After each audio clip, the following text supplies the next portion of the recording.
Welcome to a special episode of Track Talk. This is an excerpt from Live from My Drum Room with Doug Cosmo Clifford from November 16th, 2022. Doug Clifford, of course, is the drummer for the legendary Creedence Clearwater Revival. And in this little segment, we talk about his iconic drum parts in Have You Ever Seen the Rain, Fortunate Son, and Who'll Stop the Rain? So check this out. It's a great little bit where Doug and I get into the process for creating those great parts that he came up with. Truly magnificent. And if you haven't seen the whole episode, I encourage you to check it out. I'll make sure the link is in there so you can watch the whole show. And I'll play those songs after the little dialogue with Doug and myself, and then I'll see you on the other side. So I hope you enjoy this. Thanks for watching, and please subscribe if you haven't done that already. Thanks. See you in a little bit. All right. Please welcome Doug Cosmo Clifford. All right, here we are. For a minute, I thought maybe you got cold feet and you backed out on me. Doug, it's great to see you. Thanks for doing this today. Welcome to the show. Oh, thanks, John. Man, what an honor and a pleasure. I was gonna save a couple of these comments for the end of the show, but I actually want to start off reading you just a couple of things that some drummer friends had to say about you. I hope you don't mind. I know you're a humble man. So I know you don't know this man, but I'm sure you know who he is. Stan Lynch was the original drummer for Tom Petty and the Heartbreakers. Sure. Yeah, from the mid 70s to the mid 90s, played on all their big songs, big records. So Stan's an old friend, and we were geeking out about you over the weekend and talking. We were on the phone, and I said, hey, do me a favor and just shoot me an email with just some of your thoughts about Doug. So I'm going to read this to you. Stan's a man of not a few words. Doug Clifford, holy shit. Cosmo is a living drumming American masterclass on how to stoke the furnace of a rock and roll hit-making blast furnace. He's one of those once-in-a-lifetime musicians who's forged into our souls. Every one of his grooves and fills are not up for interpretation. They are perfectly crafted and brilliantly and passionately executed. And as with all the greats, impossible to duplicate. His records get better with every listen. Every time he's on my radio, and it's a lot, I drive a little faster and smile wider. I've never met him, but it feels like he's always been in my life. I've got a million questions. Those giant hi-hats, that snare sound, everyone knows Doug and Stu are the gold standard. They hold the patent on a priceless brand of sonic architecture. From memory, I wrote down a few songs I've learned to play in the various bands I've been in. He says, John, read this list slowly. Let the grooves come to you and know Doug did that. And then he just named off, Have You Ever Seen the Rain, Fortunate Son, Born in the Bayou, Bad Moon Rising, Looking Out My Back Door, Green River, Down on the Corner, Traveling Band, Heard It Through the Grapevine, Lodi, Susie Q, Run Through the Jungle, Up Around the Bend, Proud Mary, Midnight Special. And he closes by saying, with respect and heartfelt thanks for your mentorship, Stan Lynch. So, wow. Yeah. So I wanted to just start that off because when we first spoke a couple of weeks ago, when we made contact, and I have to tell you, that day you called me, I got off the phone and I just had this giant smile on my face. And I said to my wife, I just got off the phone with Doug Clifford. And she knew that we had watched that Netflix documentary together. And I was just, for like a couple of weeks, freaking out. Just said, I got to track him down. I got to talk to him. So anyway, I'm trying not to geek out too much, but man, I know you're a humble man, and I wanted you to hear what Stan had to say. And also another drummer, I just have these two quotes. This drummer says, I'll tell you who he is when I finish reading what he said. He's a man of fewer words, but he said this. I love Creedence. Their songs still hold up today. They're a real band. I'm a huge fan of Doug's playing. He has his own style and sound with a great feel and a deep groove. Thanks for the inspiration. And that was from Steve Gadd. Oh. Yeah. He's a big fan. He and I knew he was. I knew he was familiar with the music, and so anyway. Thank you for the kind words, both of you gentlemen, and I appreciate it. Yeah. Well, I can speak for them and say you're very welcome, and it's well deserved. Yeah, I have so many questions I want to ask you. I'm going to try to get through it as sort of chronologically as I can. Um, First of all, how's everything else with you? You doing well? You're I'm 77 years old. And yeah, you I'm look still great, man. vertical, so I guess I'm doing good work. Yeah, you are. You're doing fine work. Yeah. You must be proud. I mean, I know you've seen the Netflix documentary.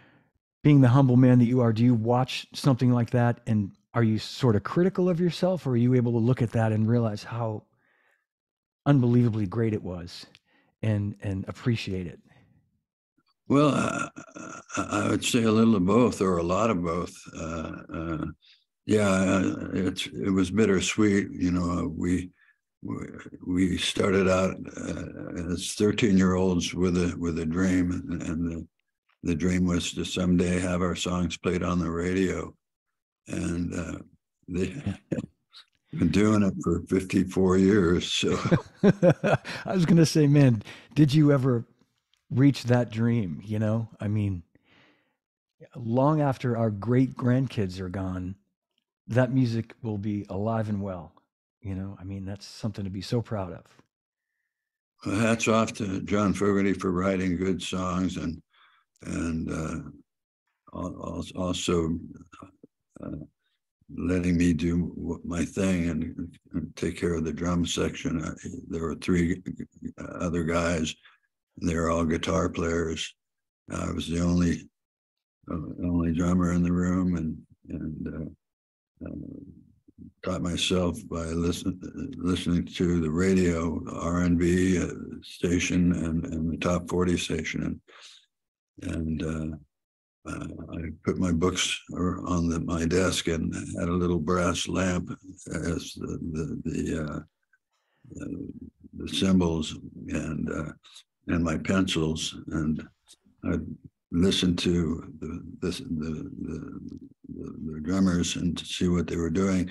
And a lot of the times, because of just teaching myself, that's how, I better listen to the radio. And that was my source. And so things that were too technical for me, and I still wanted to get the feeling of what it was doing to my heart,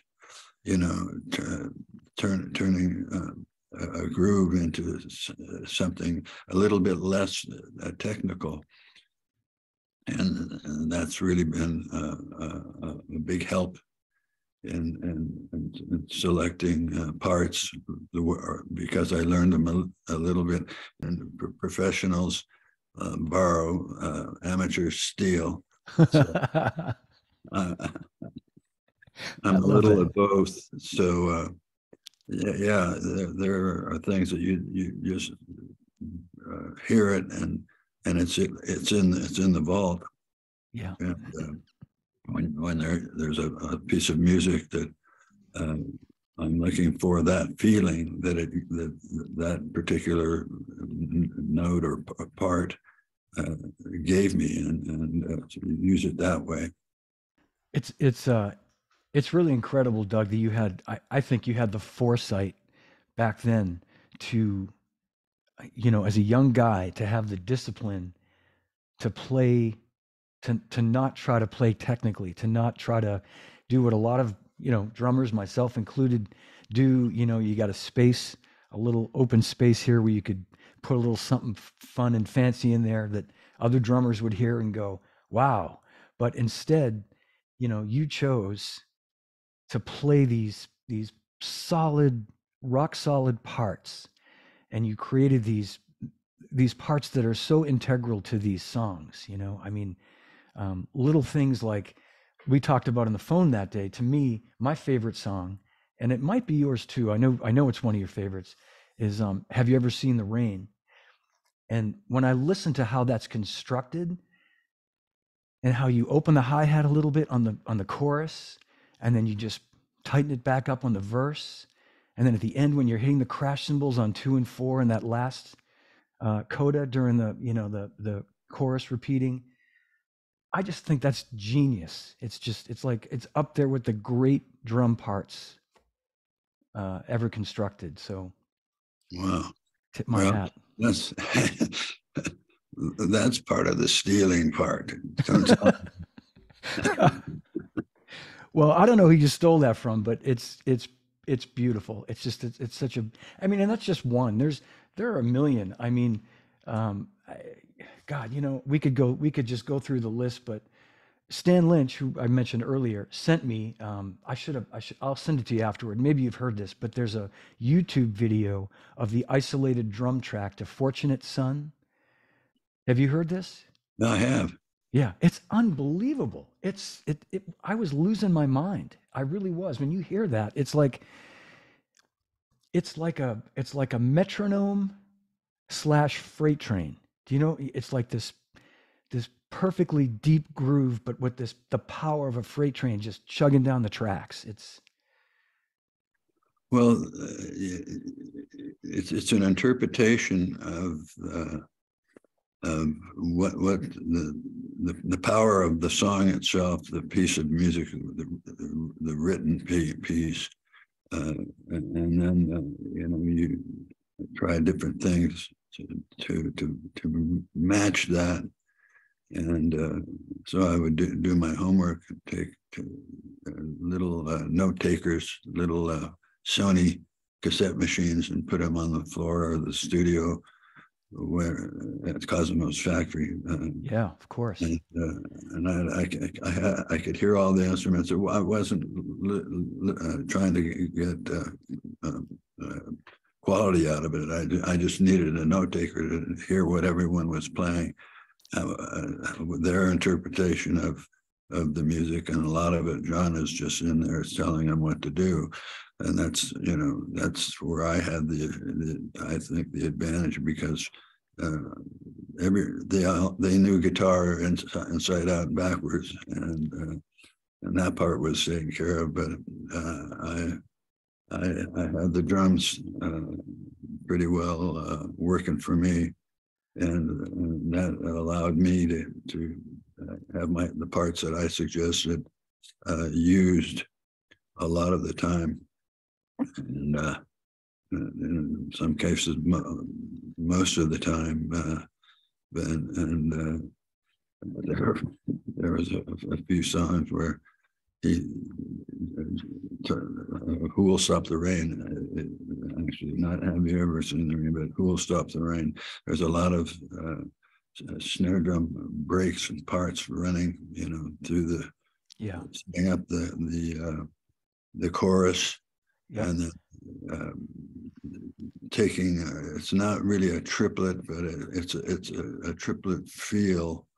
The way it moves the notes, so the note before it has to be less, or the note that you're adding in has to be more, and if it doesn't fit that criteria, then you keep going until you find something that works, and moves that music the way I interpret it, and when you have good songs coming, it really makes a difference for sure. Yeah, absolutely. No, I understand that, and yeah, that's another great example of a beautifully crafted part. And the at the very end of it, the rest where you do the little triplet, which I thought was your crash cymbal. Okay, so check out. Have you ever seen the rain, Fortunate Son, and Who'll Stop the Rain? And then I'll see you on the other side. Enjoy the music.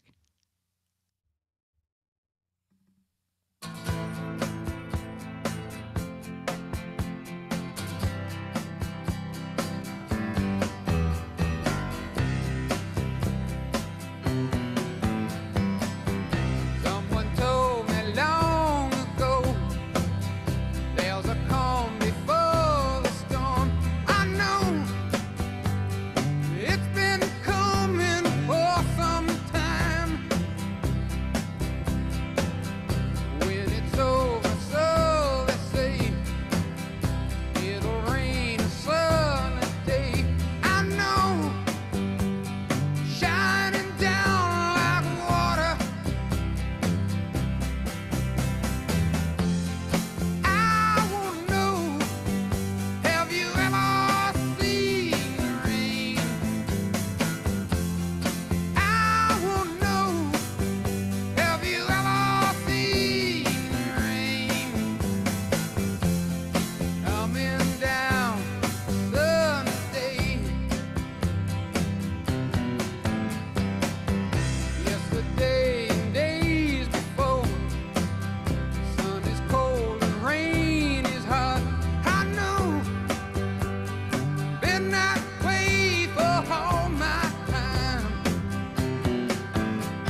Wow.